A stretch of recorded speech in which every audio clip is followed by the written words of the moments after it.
ուժեղ Հայաստան դաշինքի ներկայացուցիչները այս դեպքում խմբակցության ղեկավարը հրաժարվեց վերցնել Հայաստանի Հանրապետության քարտեզը։ Հուսով եմ պարոն Կարապետյան, մյուս անգամ այս ամբիոնին մոտենալուց կցուցադրեք Հայաստանի Հանրապետության այն քարտեզը, որը ձեր համար ընդունելի է։ Մատ հասկանանք հենց ձեր պատկերացումներով Հայաստանի Հանրապետության մասշտաբներն այդ ինչպիսին են, այդ ձեր հայրենիքի ծայրը մինչև ուր է ձգվում եւ մինչև որ պետության սահմաններն է հատում։ Հիմա անդրադարձած պարոն Ղազինյան, մի քիչ առաջ այս ամբիոնից հայտարարում եք, որ ձեզ համար անընդունելի է չփաստարկված պնդումները, որ դու ձեր ուժը կամ ձեր առաջնորդը ցուցումներ է ստանում Լյուբյանկայից, ճիշտ է՞մ։ Եվ համարում եք, որ չի կարելի նմանատիպ քաղաքական գնահատականներ տալ առանց փաստարկների։ Հիմա փաստարկը ձեր քաղաքական առաջնորդի անձնագրային տվյալներում գրված է It's FSB։ Սրանից ավելի ուժեղ բառը դուք շատ եք սիրում, ավելի ուժեղ փաստարկ ձեզ ինչ է պետք։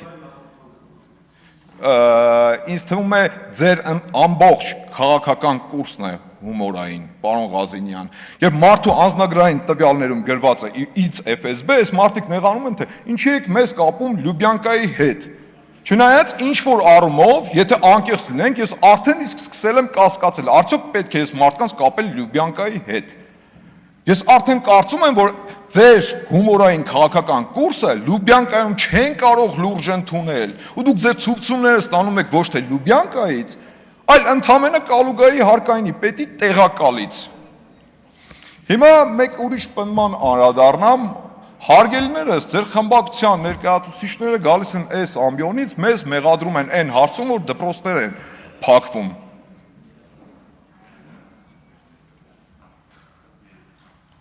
Մի հատ փորձեմ ձեզ հիշեցնել ձեր քաղաքական առաջնորդի այն ինքնահռչակ վարչապետի մեղադրանքը մեր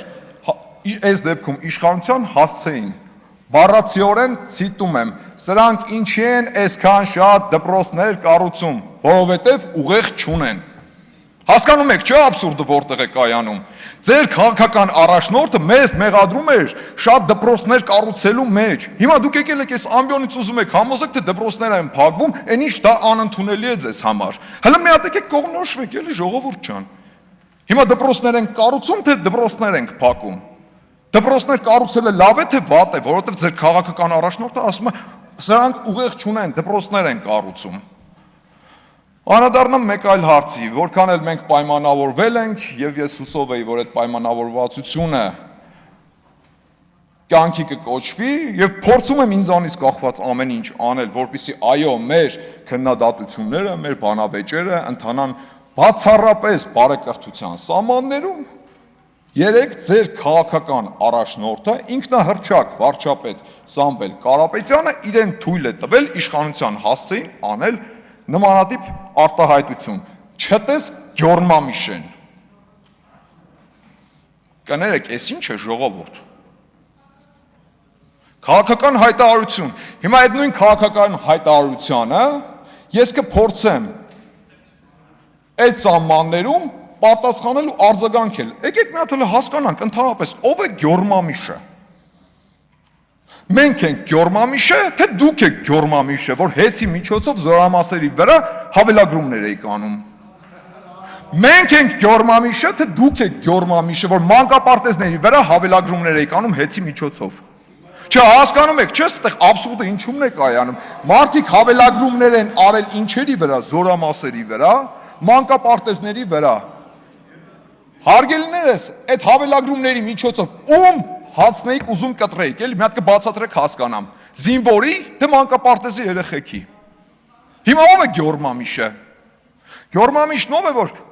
հեծի նման ռազմավարական նշանակություն ունեցող ենթակառուցվածքը տարե 100%-անոց գրավադրել է։ Հիմա մենք ենք Գյորմամիշը, թե դուք։ Մենք ենք Գյորմամիշը, թե դուք, որ հեծի նման ռազմավարական նշանակության ենթակառուցվածքը օգտագործել եք ձեր մյուս տաշիր գրուպի բիզնեսները զարգացնելու, պահել, պահպանելու համար։ Ով է Գյորմամիշը։ Հա, մի բան էլ։ Հիմա մենք ենք Գյորմամիշը, թե դուք, որ տարել եք վեհարանում, ձեր առաջնորդի նկարն եք փակցրել, ճպցրել եք պատին։ Հայդեպ այդ նկարն էլ սովորական նկար չէ, այստեղ էլ նյուանս կա, ժողովուրդ ջան։ Սովորական նկար չէ։ Մարդը ձեռքը գրպանում դրած, այսպես կանգնած նկարվել է։ Սա գիտեք ինչի մասին է խոսում։ Ձեր գյորմամիշ առաջնորդի ու նրա Ես ինձ գիտեմ, սա քաղաքական պատասխանն է ձեր առաջնորդի, ես ինձ գիտեմ ոնց կպահեմ։ Իսկ ինչ վերաբերում է գյորմամիշությանը, այս ամեն ինչը ձեր հետ նույն արժեհամակարգը նաև կիսում է Կտրիչ Ներսիսյանը։ Հիմա հասկանանք ով է գյորմամիշը։ Լռություն, հարգելի գործընկերներ, պարոն Չախան, ներողություն, հարգելի գործընկերներ, մի րոպե, լռություն, լսեք մի հատ։ Հարգելի գործընկերներ, լռություն, հարգելի գործընկերներ, լսեք, մի րոպե կլսեք, եթե շարունակեք ընդհատել, պարոն Չախոյանի ժամանակը նորից դառնալու է 10 րոպե, խնդրում եմ լսեք, կգաք կպատասխանեք, շուտով ձեր խմբակցության անունից ելույթ է ունենալու հենց ինքը Էդգար Ղազարյանը, կգա պարոն Ղազարյանը, կխոսի և կպատասխանի, այնպես որ խնդրում եմ լռեք և լսեք, համեցեք պարոն Չախոյան։ Հիմա փորձենք հասկանալ ով է գյորմամիշը,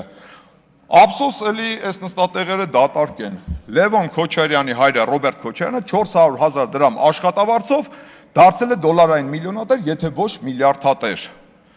Լևոն Քոչարյանը այս ամբիոնից խոսում է արհեստական բանականությանը դիմելուն և դրա օգնության միջոցով ինչ-որ խոսույթներ է փորձում ձևավորել։ Այս դեպքում արհեստական բանականություն ընդհանրապես պետք չէ։ Ես կարծում եմ Լևոն Քոչարյանի մաթեմատիկական գիտելիքներն էլ դրան բավարարում են, որպեսզի հաշվի թե 200 միլիոն դոլար աշխատելու համար Ռոբերտ Քոչարյանից քանի տարի էր պահանջվում, եթե ինքը ստանում էր ընդամենը 400,000 դրամ աշխատավարձ։ Հետաքրքիրը գիտեք որն է, հաշվում ես ու պարզվում է ինչ, Ռոբերտ Քոչարյանը պետք է աշխատեր 16,666 տարի։ Իմիջիայլոց այդ թիվը ինչ-որ շատ խորհրդանշական դուրս եկավ Ռոբերտ Քոչարյանի համար։ Կամ ով է գյորմամիշը, եկեք մի հատ հələ հասկանանք էլի։ Այն ԲՀԿ համապատասխան առաջնորդին հələ եկեք մի հատ հիշենք էլի։ Կարմիր գրքում գրանցված էկզոտիկ կենդանիների չուչելներ են դուրս բերել, տասնյակ կամ միգուցե նաև հարյուրավոր վերջինիս տնից։ Հիմա գյորմամիշությունը որտեղ է։ Պատերազմի եռագլուխ կուսակցության հարգելի գյորմամիշներ։ Այդ որ անդադ խոսում եք խլելուց, ինչ վերաբերում է խլելուն, մենակ դուք եք խլել Հայաստանի Հանրապետությունից և հայ ժողովրդից։ Իսկ հիմա տեղի է ունենում հակառակ պրոցեսը։ Ձեր գյորմամիշության արդյունքում խլածը հետ է վերադարձվում պետությանն ու ժողովրդին։